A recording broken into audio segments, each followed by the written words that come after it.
అదే RTV app వార్తల్ని క్షణాల్లో చదివే అవకాశం ఉంటుంది. ఒక న్యూస్ పేపర్, ఒక టెలివిజన్ ఛానల్ మీ చేతుల్లో ఎప్పుడూ ఉంటాయి. 2005లో సహకార సంఘానికి సంబంధించి సొసైటీ అధ్యక్షుడిగా కూడా నేను పనిచేయడం జరిగింది.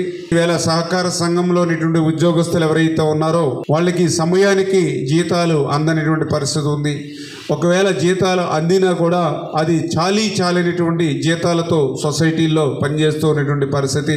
అంచేత నీతిగా నిజాయితీగా సొసైటీలు పనిచేయాలి, నీతిగా నిజాయితీగా సొసైటీలో ఉన్నటువంటి అధికారులు పనిచేయాలి అని అంటే ముందు వాళ్ళకి ఉద్యోగ భద్రత కల్పించాలి.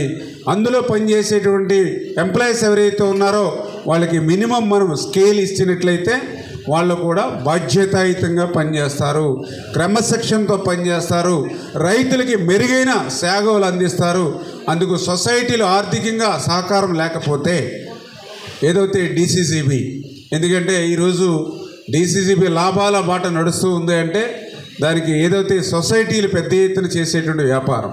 ఎవరైతే ఎంప్లాయీస్ ఉంటారో వాళ్ళకి డీసీసీబీ నుంచి ఆప్కాప్ నుంచి శాలరీస్ ఇచ్చినట్లయితే సొసైటీలకు కూడా భారం తగ్గుతుంది.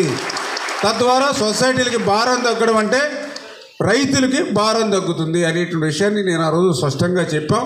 దాని పరివేశనం అప్పుడు 36 జీవోని ఆ రోజు మనం రిలీజ్ చేయడం కూడా జరిగింది ఆ రోజు తెలుగుదేశం ప్రభుత్వంలో. దురదృష్టవశాత్తు తర్వాత ప్రభుత్వం మారిన తర్వాత మరి ఆ 36 జీవోని అమలు చేయడం మాట నుంచి ఇంకా అనేకమైన నిబంధనలు పెట్టి ఇబ్బందులు పెడుతున్నటువంటి పరిస్థితి గత 5 సంవత్సరాల్లో మీరందరూ కూడా మా దృష్టికి కూడా తీసుకొస్తూ ఉన్నారు. అచ్చెన్నాయుడు గారు, ఎందుకంటే మాకు కూడా మంచి మిత్రులు, ఆయన ఈరోజు వ్యవసాయ శాఖ మంత్రిగా, మీ కోఆపరేటివ్ శాఖ మంత్రిగా ఆయన ఉన్నారు.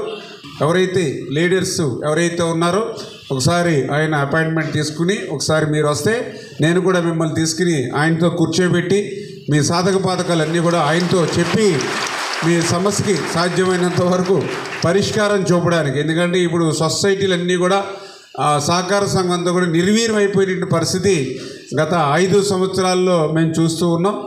మీరందరూ కూడా ఏదో 5 సంవత్సరాలు 3 సంవత్సరాలు కాదు, 20-25 సంవత్సరాల నుంచి సొసైటీలు నమ్ముకుని పనిచేసేటువంటి వాళ్ళు కాబట్టి మీకు ఖచ్చితంగా న్యాయం చేసేటువంటి విధంగా నా వరకు నేను పూర్తి సహాయ సహకారాలు మీకు అందజేస్తానని చెప్పి మీ ద్వారా అందరికి కూడా తెలియజేసుకుంటూ, మరిన్ని వీడియోస్ కోసం ఛానల్ ని సబ్స్క్రైబ్ చేయండి, లేటెస్ట్ అప్డేట్స్ కోసం వాట్సాప్ ఛానల్ ని ఫాలో చేయండి అండ్ లింక్ డిస్క్రిప్షన్ లో ఉంది.